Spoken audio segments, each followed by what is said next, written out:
জনাব শাহাবুদ্দিন চুপ্পুর ছবি নামিয়ে ফেলা নিয়ে এক ধরনের তুলকালাম ঘটে গেল, নানান স্পেকুলেশন, এবং কেউ কেউ এটাকে বাড়াবাড়ি বলতে পারেন, আবার কেউ কেউ এভাবেও বলতে পারেন যে এটা হয়তো হবারই কথা।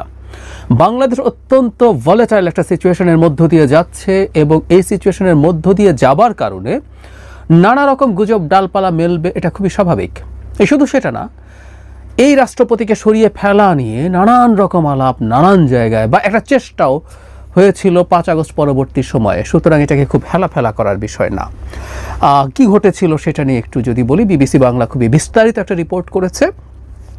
সেখানে তারা দেখিয়েছে, বা অন্যান্য জায়গায় এই নিউজটা এসছে, বাংলাদেশের পররাষ্ট্র মন্ত্রণালয়ের পক্ষ থেকে বিভিন্ন দূতাবাসে ফোন করে বলা হয়েছে রাষ্ট্রপতির ছবি যেন নামিয়ে ফেলা হয়। এটা বিভিন্ন জায়গায় এর আগেই নামিয়ে ফেলা হয়েছে, এবং যেসব জায়গায় এটা নামিয়ে ফেলা হয়নি সেই জায়গাগুলো থেকে তার ছবি নামিয়ে ফেলা হয়েছিল।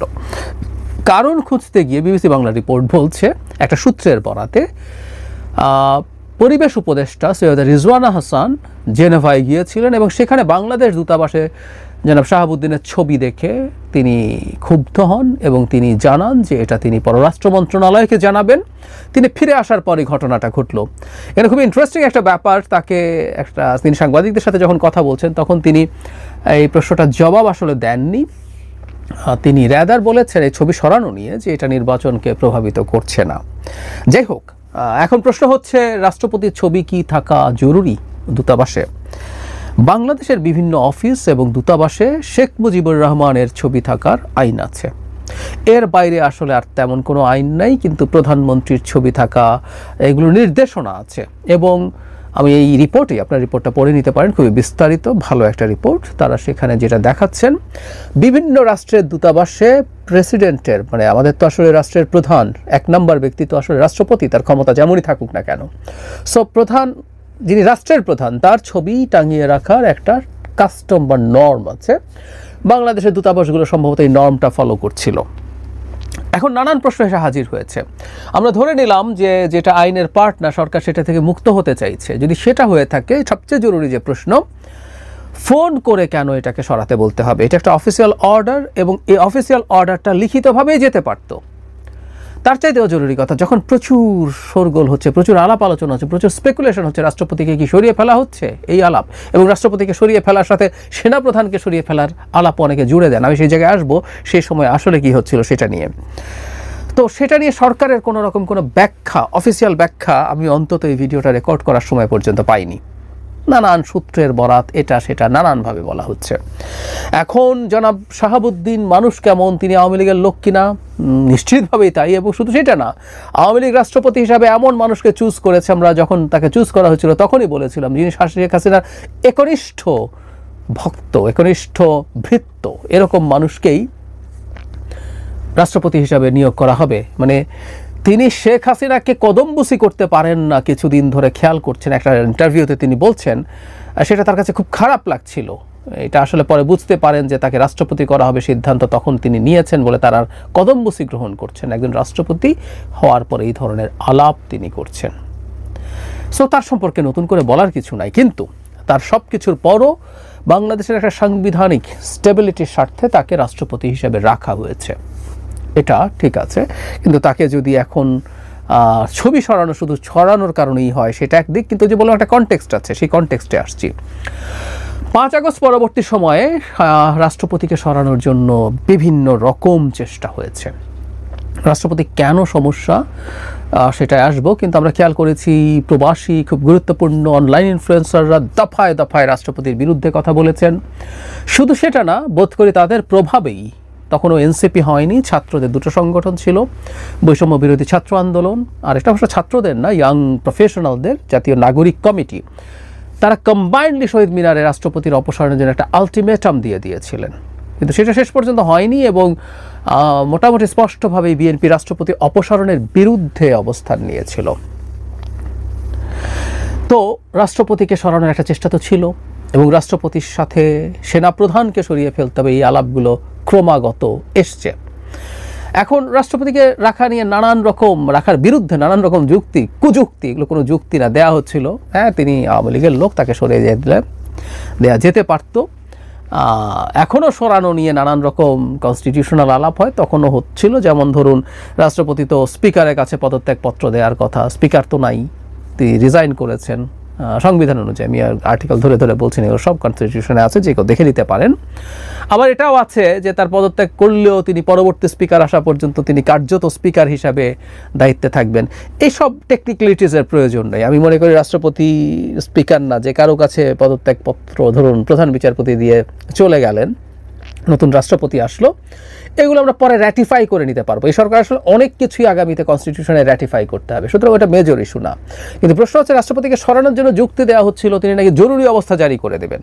তো তখনও আমি ধরে ধরে দেখিয়েছি যে জরুরি অবস্থা জারির জন্য সেই কাগজে, সেই অফিসিয়াল লেটারে প্রধানমন্ত্রী, মানে এখন প্রধানমন্ত্রী যেহেতু প্রধান উপদেষ্টা, তার সিগনেচার থাকতে হবে। সুতরাং একজন রাষ্ট্রপতি একা একা কখনো জরুরি অবস্থা জারি করে দিতে পারে না। তবে রাষ্ট্রপতির একটা জায়গায় এখনো গুরুত্ব আছে, সেটা হলো আমাদের বাহিনী প্রধান। তিনি যেহেতু আমাদের সশস্ত্র বাহিনীর সর্বাধিনায়ক, তাই সশস্ত্র বাহিনীর যে কোনো একজন, ধরলাম সেনাপ্রধানকে সরানোর জন্য প্রধান উপদেষ্টার সাথে রাষ্ট্রপতিরও সম্মতি প্রয়োজন হবে। এটা একটা গুরুত্বপূর্ণ জায়গা। ফলে সেনাপ্রধানকে অপসারণ করতে যারা চান, এবং কেন চান সেটা নিয়ে অনেক কথা আমরা বলেছি, আবারও বলি, সেটা হচ্ছে এই সেনাপ্রধান নির্বাচনের পক্ষে অবস্থান নিয়েছেন। তিনি সেনাবাহিনীকে খুব বেশি লম্বা সময় বাইরে রাখতে চান না, প্রকাশ্যেই বলেছেন। তারা একটা ডিসিপ্লিন ফোর্স, তাতে তাদের অনিয়ম দুর্নীতির সাথে জড়িয়ে পড়ার যেমন ঝুঁকি আছে, তার চাইতেও জরুরি কথা সেটা হচ্ছে সেই ফোর্সটা বাইরে থেকে তার যে প্রফেশনাল ট্রেনিং ক্রমাগত নিয়ে যেতে হয়, তার কমব্যাট রেডিনেস বলে, তারা যুদ্ধের জন্য যে প্রস্তুত থাকবেন, সেগুলো হ্যাম্পার্ড হচ্ছে। তিনি সেটা পছন্দ করছেন না, তাই তিনি প্রকাশ্যেই নির্বাচনের ব্যাপারে তার অবস্থান উল্লেখ করেছেন। এখন সেনাপ্রধানের তো রিটায়ারমেন্ট হচ্ছে না, আমাদের এখন সেনাপ্রধান কেউ নিযুক্ত হলেই তার আগে তার যতদিনই চাকরি থাকুক না কেন, তিনি 3 বছরের একটা মেয়াদ পান। সো উনি তো এই নির্বাচনের পরে মানে তার দায়িত্বে এসেছেন সম্ভবত মে-জুনের দিকে, তাহলে তার 27 সাল পর্যন্ত দায়িত্ব আছে। তার ন্যাচারাল রিটায়ারমেন্টের অপেক্ষা করা অসম্ভব না, সুতরাং তাকে অপসারণ করতে হবে তাদের যারা নির্বাচন পিছিয়ে দেওয়ার খায়েশ রাখেন। এবং সেখানে জনাব শাহাবুদ্দিন কাউন্টার সিগনেচার করবেন কিনা সেটা একটা গুরুত্বপূর্ণ প্রশ্ন, নাও করতে পারেন। এবং তাকে যদি সরিয়ে ফেলেন নিজের মতো একজন রাষ্ট্রপতি বসিয়ে দেওয়া যায়, নানান রকম নাম আছে, যারা এই চেষ্টাগুলো করেন তাদের অনেক প্রপোজড নেম আছে, তাদের একজনকে বসিয়ে দেওয়া গেলে তাহলে এই কাজটা করা। রাষ্ট্রপতির আর আসলে তেমন কোনো ক্ষমতা নাই। আমরা কনস্টিটিউশন আর্টিকেল 48(3) দিয়ে বলি যে জাস্ট দুটো ক্ষমতা, প্রধানমন্ত্রী নিয়োগ করা আর প্রধান বিচারপতি নিয়োগ করা ছাড়া প্রধানমন্ত্রীও আসলে তার ক্ষমতা না, কারণ যে নির্বাচনে বেশি সিট পাবে তাকে প্রধানমন্ত্রীর ব্যাপারে ডাকতে হবে। তার ডিফ্যাক্ট বা কার্যত আসলে একটা মাত্র ক্ষমতা আছে, এর বাইরে তার আসলে কোনো ক্ষমতা নেই। সবই তার পরামর্শে, প্রধানমন্ত্রী বা প্রধান উপদেষ্টার পরামর্শে করতে হবে। তাহলে আসলে তার কোনো ক্ষমতা নাই। এই জন্য আমরা খেয়াল করছি যারা বিরাট খারাপ কিছু করে ফেলবেন, জনাব শাহাবুদ্দিন চুপ্পু, কি হলো এতদিনে, আওয়ামী লীগ তাকে দিয়ে কু করিয়ে ফেলবে, জরুরি অবস্থা জারি করে ফেলবে, ওটা করবে সেটা করবে, সব স্টুপিড আর্গুমেন্ট আমাদের চারপাশে ঘুরে বেরিয়েছিল। কি দাঁড়ালো এখন? কিছুই হচ্ছে না। কিন্তু ওই যে বললাম, সম্ভবত এটা যদি সরানোর চেষ্টা হয়, আমি নিশ্চিত নই, কিন্তু যদি চেষ্টা হয় আবারও হবে মূলত সেনাপ্রধান টার্গেট। এই কারণে সেনাপ্রধান ব্যক্তি হিসেবে বলছি না, তিনি তার শেখ হাসিনা পতনের সময়টাতে যেরকম একটা ডিসাইসিভ রোল প্লে করেছেন, শেষ পর্যন্ত এসে শেখ হাসিনার আত্মীয় হয়ে, শেখ হাসিনা দ্বারা নিযুক্ত হয়েও, এমনকি যদি শেখ হাসিনা টিকে যেত সবার আগে মৃত্যুদণ্ড হতো এই সেনাপ্রধানের, এই ঝুঁকি নিয়ে তিনি করেছেন। তার বাহিনী তার সাথে ছিল। আমরা এর আগের একটা সভার কথা জানি, যেখানে তার বাহিনীর বিভিন্ন পর্যায়ের কর্মরতরা খুব স্ট্রংলি জনগণের বিরুদ্ধে না দাঁড়ানোর অবস্থান নিয়েছিলেন, তিনি সেটা করেছেন। ফলে এই মানুষটার যদি তাকে সরিয়ে ফেলা, তার পক্ষে আমরা আসলে এসবের চাইতেও এর পরবর্তী পর্যায়েও যে ডেমোক্রেটিক ট্রানজিশন, সেটার পক্ষেও তিনি খুব শক্তভাবে আছেন। সুতরাং we are lucky to some extent. আমি অনেক সময় বলি যে ধরনের ভোলাটাইল সিচুয়েশনে সেনাবাহিনী, সেনাপ্রধান আমাদের মতো দেশগুলোতে বসে থাকেন বা স্বপ্ন দেখেন তিনি ক্ষমতা নিয়ে নেবেন বা সেনাবাহিনী ক্ষমতা নিয়ে নেবে, সেটা না করে তিনি র্যাদার আমাদের গণতান্ত্রিক ট্রানজিশন এগুলোর পক্ষে দাঁড়াচ্ছেন।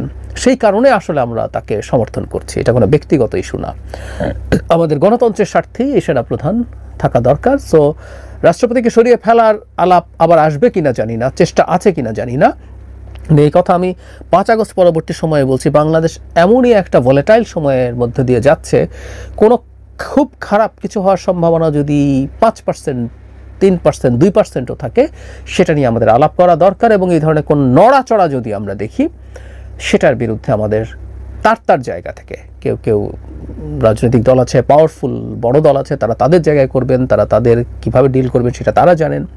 আমরা যারা সাধারণ জনগণ আছি, আমাদের যাদের নিজের পক্ষে ফেসবুকে একটু লেখার সুযোগ আছে,